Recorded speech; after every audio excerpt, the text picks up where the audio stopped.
Hello and welcome to Prudent Media. My name is Sachin Chatte and on this program we take a look at the latest releases. Today we will take a look at the film that has released on OTT called Stolen and the new John Wick spin-off called Ballerina. First, let's take a look at Ballerina. A spin-off of the John Wick films, Ballerina represents the fifth installment in the franchise known for its unrestrained action. Additionally, the extended title, it's called From the World of John Wick, Ballerina. That's the title of the film. It indicates that the filmmakers intended for the audiences to recognize this as a John Wick film rather than a standalone entry. Although his presence is minimal, the film retains the essence of a John Wick narrative. Ana de Armas portrays Ballerina and essentially mirrors the actions of the dog-loving assassin. Ballerina serves as a prequel to the preceding film John Wick Chapter 4. It is advisable to consult Wikipedia to refresh your memory regarding the intricate details of the film. In terms of narrative depth, this film is relatively light. However, we don't typically watch a John Wick film for its storyline. The action is the primary focus, and in that regard, the film does not disappoint. The climax features the ballerina unleashing chaos with a flamethrower powered by propane. To a significant degree, female assassins have been portrayed in a very stereotyped manner in Hollywood films. They are often developed along similar lines and their motivations frequently align as well. In this film, we meet a young girl named Eve whose father is entangled with nefarious individuals, prompting the Chancellor, played by Gabriel Byrne, of the assassin cult to come after him. Eve, that's played by Ana de Armas, is trained by Ruska Roma, the same cult that prepared John Wick, that's Keanu Reeves, who makes an extended cameo in the film. They train her in ballet, combat marksmanship, knife skills, and how to both deliver and withstand blows. While John Wick embarked on a quest for vengeance due to his dog, Ballerina goes to extremes to avenge her family issues. She carries the scars of her past and has a score to settle, a premise that is not particularly original. Once trained, she just requires a reason to engage in combat. Her initial task is to safeguard the daughter of a businessman who is concerned about a potential kidnapping. Action infused with humor is undeniably more enjoyable than action devoid of it. In one particular scene, amidst an ongoing fight, the television channels continuously switch due to the remote control buttons which are being pressed.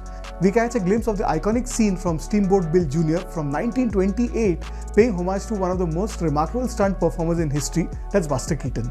For the most part, the narrative adheres to conventional storytelling. Lance Reddick in his final role portrays the concierge at the Continental Hotel, which is intricately connected to the cult's activities. Keanu Reeves makes appearances at both the beginning and the climax to ensure his presence is acknowledged. The film leans heavily on the action sequences and the charm of Ana de Armas, who serves as an effective counterpart to Keanu Reeves. The climax featuring flamethrowers stands out as the film's pinnacle, and it is evident that the action choreographer has invested significant effort into many of the sequences. There is a particular moment where the choreography and the cinematography work seamlessly together.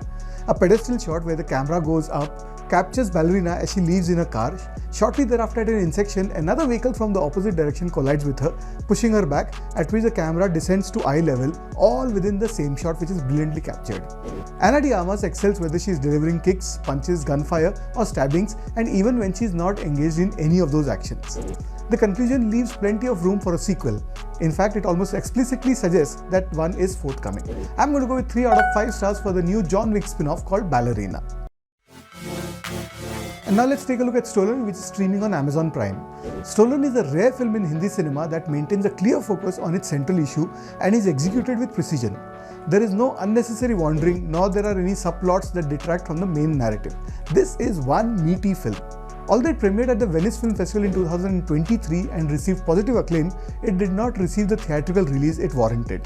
However, thanks to the efforts of Anurag Kashyap, Kiran Rao, Nikhil Advani and Vikramaditya Motwane, who helped it bring to fruition, it is now available for streaming on OTT platforms, despite its potential to stand independently. This reflects the disastrous state of affairs when it comes to film distribution in the country, but that is a topic for another day.